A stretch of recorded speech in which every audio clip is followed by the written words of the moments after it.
Amazingly, the phones worked, so the crew in New York could stay in constant contact.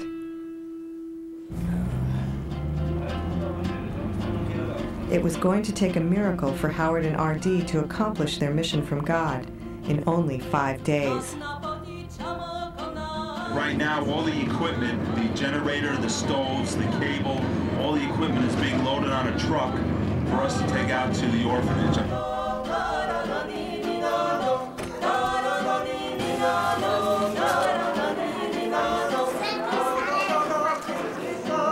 With the help of local volunteers, teachers, and everyone at the orphanage, the work began.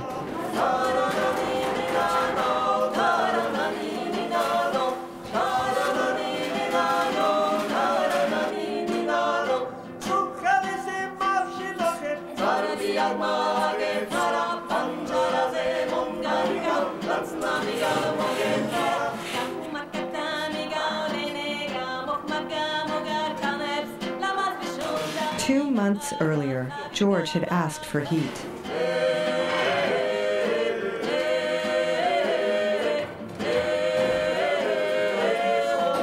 By the end of the first day, he had it.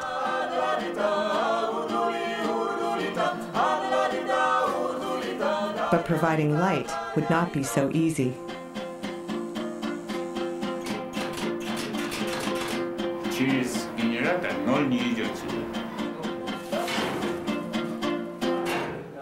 On a good day, the government supplied about 2 hours of electricity to the orphanage.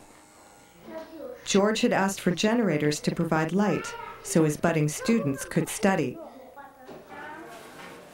A local electrician volunteered to help and discovered that the entire orphanage would have to be rewired. It was a job that could take weeks. Meanwhile, Howard received the good news that the donated clothing had arrived in the Tbilisi airport. The bad news was customs wouldn't release it. The customs people would think is, one is it really going to orphans? Two is, like, how do, maybe they're trying to sell these clothes, and they probably want a kickback. Everybody's yelling, and this is going on for about 20 minutes. And I'm asking the translator, I'm saying, please translate, and she's like all confused. So I finally reached a point, and I said, stop!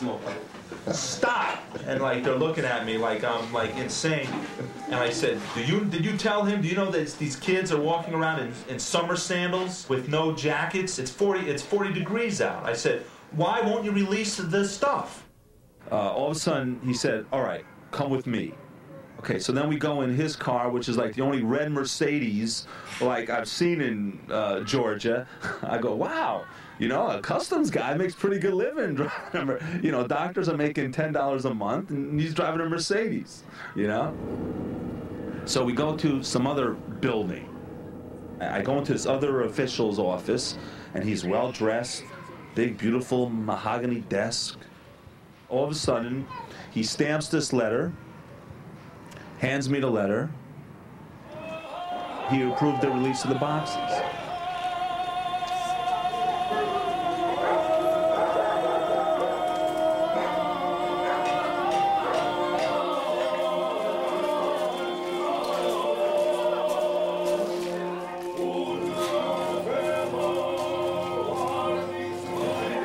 We finally made it.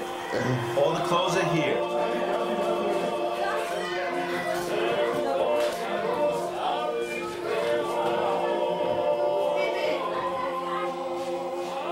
But for now, the clothes would have to stay in the boxes. First, the children had to be treated for head lice, and the delousing couldn't happen without water. They had no water. The heart of the system, the water pump, had died. They said, well, maybe we can fix the pump. We were going to try and find a way, and we had to, because running water was one of the necessities for the delousing of the children. We took it in the back of the car into Tbilisi and hunted for somebody who could fix pumps.